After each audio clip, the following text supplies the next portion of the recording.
when you see a picture of him, he has all the three faces, and that is him. That is Dattatreya.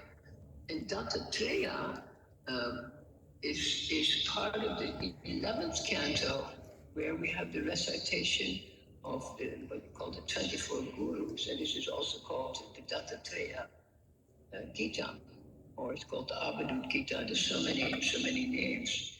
But the point is that these different teachings are given to an apropos audience. So when we study the Srimad Bhagwatam, there's something for everybody's taste. As a matter of fact, if you read it properly, it says one should, first of all, understand why you are studying. You're studying it to connect with a higher level of reality. Does that make sense? You are reading it, studying it, or imbibing it to connect with a higher level of reality. Then that's number one. And number two is, then when you understand that, then you are going to imbibe some of the ethics that you should be practicing, that if you're understanding the value of this particular book, like the Srimad Bhagavatam, so then you become dharmic, you can say you become dharmic. And then the third reason is to establish an intimate relationship with that knowledge for self-realization. So you, in a way, you can say there's artha, there's the reason to connect with Srimad Bhagavatam, there's dharma um, to raise yourself up, and then, of course, we use the term moksha, but we say Krishna prem. Then bhakti is the ultimate teaching of the Srimad Bhagavatam. Whereas in the Gita, it's a little bit obscured. Gyan is very prominent, and karma yoga, these are very prominent. And the Gita is throughout, but especially in the purports, it's brought out that actually this has modality of bhakti, but it's not primarily bhakti. But if you study the Srimad Bhagavatam, this is really a bhakti text, very much a bhakti text. So when you this particular chapter, Prabhupada gave many indications of how we should be reading it or imbibing it or drinking it as nectar, if you wish. And he points out time and again, and I've pointed out, of course, every Saturday when I speak something, that do you remember how this should be read? What is your understanding of all this information? Is meditation on Brahman. That's what Prabhupada says. He says, these are meditations on Brahman. So it's very interesting that Prabhupada should use that language, but it is given in such a way that we can enter into actually Krishna's Dhamma. It says yesterday in the verse that, then, let me see how does that verse go again. It starts with Krishna, that is very important. Krishna means within Krishna. It's what you call locative. It says, let me look at the verse. So that would be 43, very prominent, one of our foundational verses. Krishna Swam Damo Pavate. So Krishna Swadaman. So what does Swadaman mean? Krishna, his own abode. In. Krishna is in or returned to his own abode. And what did he take with him? Dharma, jnana, adipihi, etc. So dharma, jnana, and adipihi means etc. Saha. So what did he take with him? He took with him knowledge and you can say religiosity, etc. He took that with him. So we then be beginning to understand that since he left it just before Kali Yuga, that Kali Yuga in some way was bereft of these features because Krishna took it with him. He took the light away. And then, of course, it says, Kalau, Nashta Disham, Esham, Purana Arko, Adum, no, Ditaham. So Arko means the sun. So this Srimad Bhagwatam has arisen like the sun, and it will give light to those in Kali Yuga after Sri Krishna has departed for his own abode. So this is the essence of this, you can say this scripture, this particular Shastra, that it brings light to those who are in darkness. So when we were meditating on that verse yesterday, when Vrinda gave a beautiful talk, I was thinking again of this book that Prabhupada wrote in 1960. That he made he penned it down. He wrote it, and it was meant to for a, you could say, Asian audience in Japan. He was supposed to attend a spiritual conference in that year, 1960 or 61, and somehow or other he couldn't go, and the manuscript was sitting there, and I think some 20 years later or so, it was published by BBT as the Light of the Bhagwatam. I'm sure all of you are familiar with the Light of the Bhagwatam. Originally, I think when we had it, it was not a soft copy. It was a large, very large copy, letter size, with a hardcover, and so beautiful. And it was my favorite book to distribute. And I was just telling someone this morning, I went to every Chinatown in Canada, I think, and I would distribute that book because the Chinese could really relate to it. Because the Chinese lady did all the illustrations is completely different from what you might find in Krishna book. Because I remember when I first saw Krishna book, as you know, I'm a painter myself. When I first saw Krishna book, paintings, I didn't mind it, but I didn't particularly like it because it was very Western. And I was thinking they would have painted in a more Indian style, in what you call Indian miniature style, but it was completely Western. So Krishna looked more like uh, a person that you can expect to see in the West rather than in China or in India. Like this. It's a different kind of art. But this particular art, that was this artist, a lady who was engaged by the BBT to produce this book, so beautifully illustrated the book that I cannot say how many BBT sold or distributed, but it was very, very popular. Did you distribute it? No, I didn't. No? We had Chinese book, Yes. which was three parts that we distributed in China, in Chinese. Do you remember which one? I believe it was excerpts of Bhagavad Gita. Oh yeah. I think that's the one I think we still have. So anyhow, it was particularly meant for that audience. And why?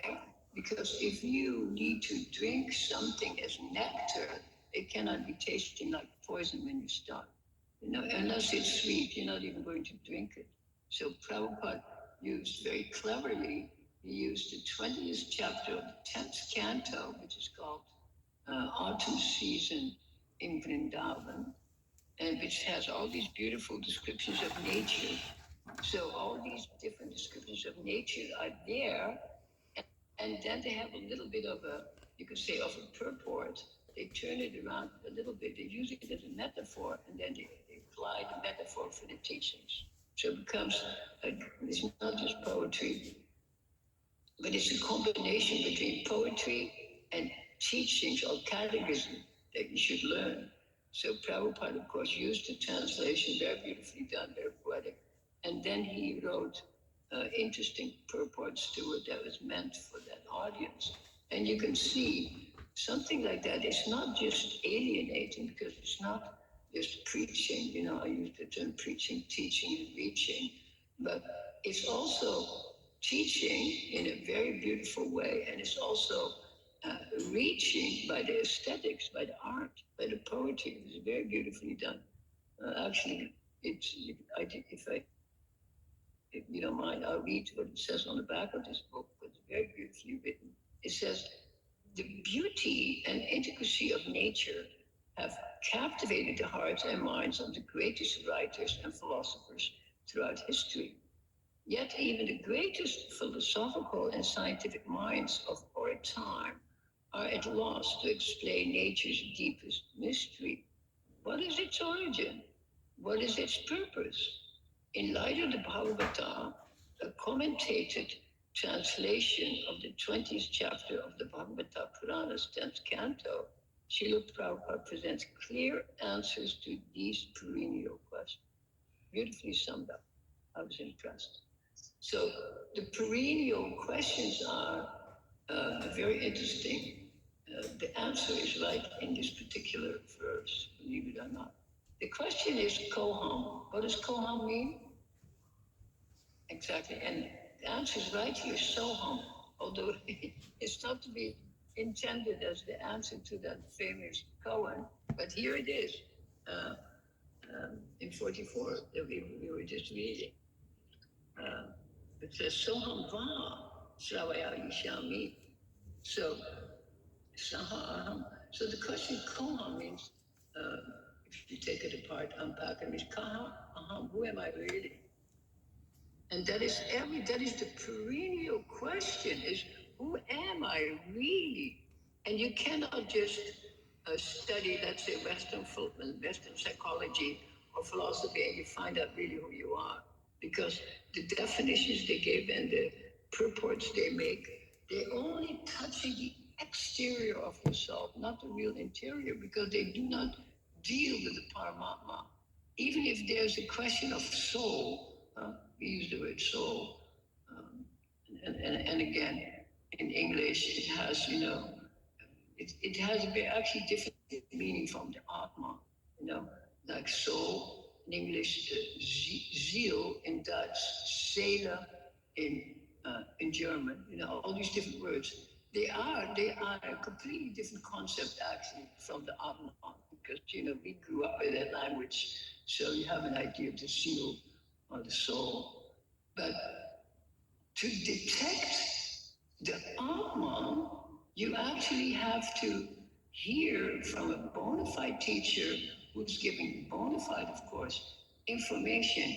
And you yourself have to be a bona fide listener. If you're not a bona fide listener, and here it's described exactly what is a bona fide listener: one who hears with attention, rapt attention, and the word again that is used here, nivishta, that you're drinking it, and that's the point that we made, 13 minutes ago, that we have to have a taste for this knowledge. Like I know somebody sitting in my audience right now who reads Srimad Bhagwatam for how many years?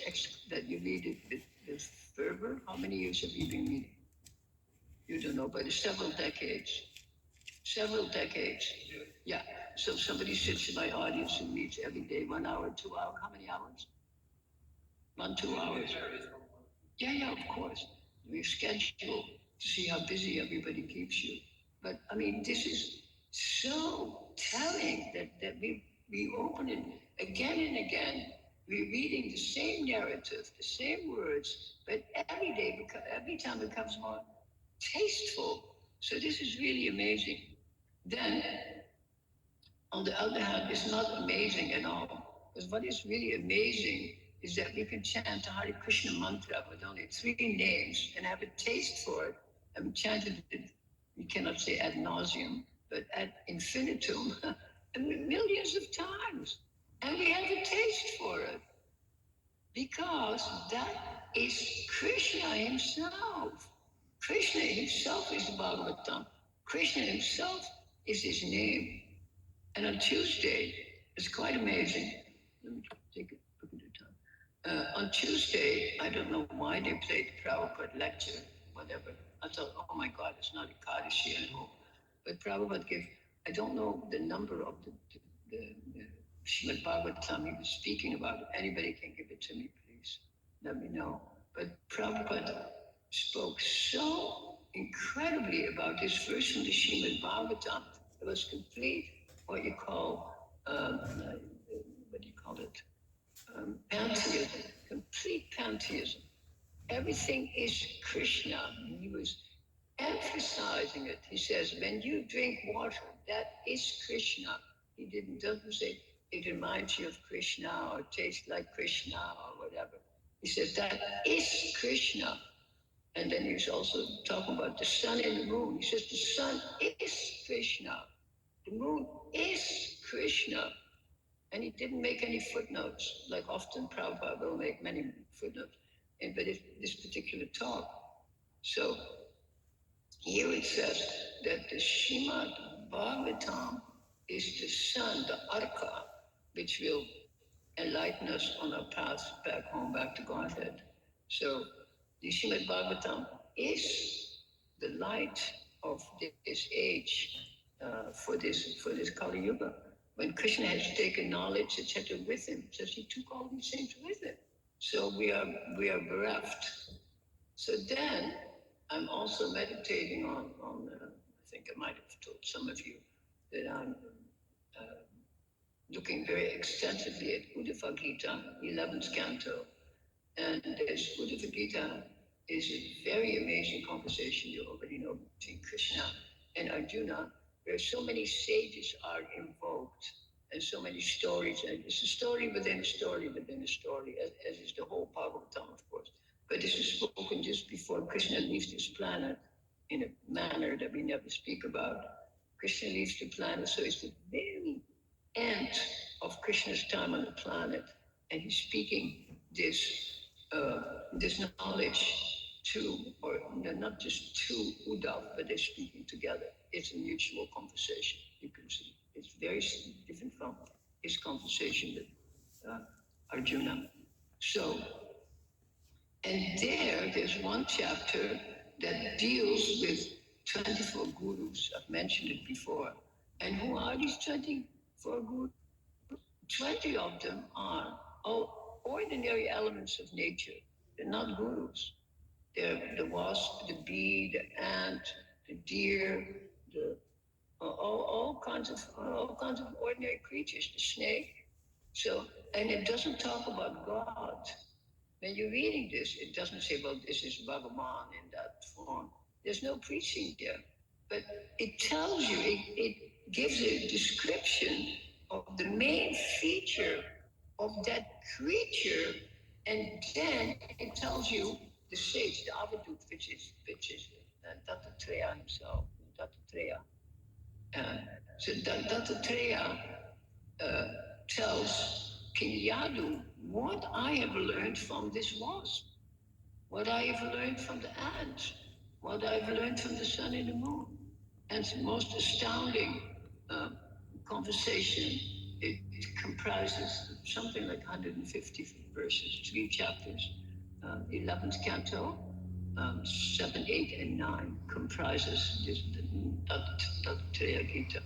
So, but again, it's the same approach that Prabhupada had to speak into an Asian audience. Is you can speak this to a new audience. You cannot just start saying, well, Krishna, he is this young boy in a yellow dhoti with a flute flirting with all these women, and this is God. Who will believe this?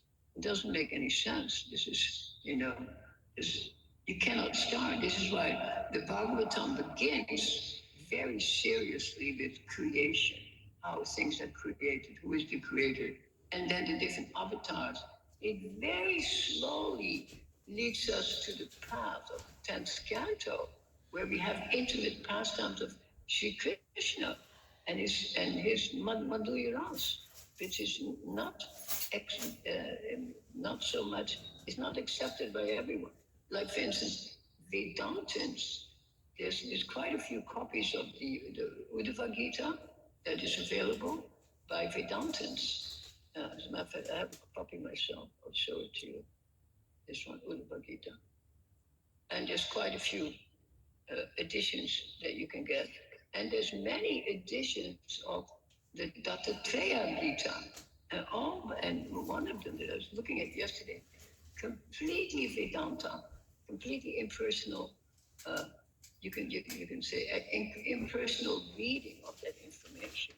That is because you're starting with an element of nature, which is neutral, doesn't have any particular value, and you're using a metaphor or you can say a teaching methodology that you can learn something from it. Like yesterday, I was sitting on my porch, and I noticed, and I was looking around. At first, I thought I was hallucinating, but I saw this incredible something shining, something silvery, and then I looked more closely. It was um, another wasp. What do you call this creature that make nets? Um, spider. It was a spider net. It was about 3 feet in diameter. It was incredible. And some of the lines were 6 feet long from one post of my porch to another. It was shivering on it. I barely detected it. So it's amazing to think that a creature like a spider can compose such a thing so that he can sit there and watch the flies come into it and have something for dinner. It's incredible. So we can learn something. I mean, can you imagine the time that spider spent to build it just so he can have something to eat? So it's shocking. So these are all brilliant examples, and like it says on the back of the book, many philosophers and great writers have, invoked that, like Wordsworth, so many, Tennyson, Shakespeare. So, and so some of the commentaries on these episodes from the Bhagavatam uh, are being very much appreciated by scholars or theologians that are not necessarily Gaudiya Vaishnavas. And that was the whole point of Prabhupada using chapter like 20 of 10th canto to introduce it to outsiders. And I just noticed in the purport, of course, written by Vidayananda, mostly on the 11th canto, and he said, it is to use ordinary elements with a logical approach. You can approach it logically and actually become enthused with spiritual information. But it starts on a logical level. It's completely logical. What I can learn from a spider. There's nothing mystical about it. I see what he does. I see what are the motives. So then some of the teachings of the Bhagavatam, there's so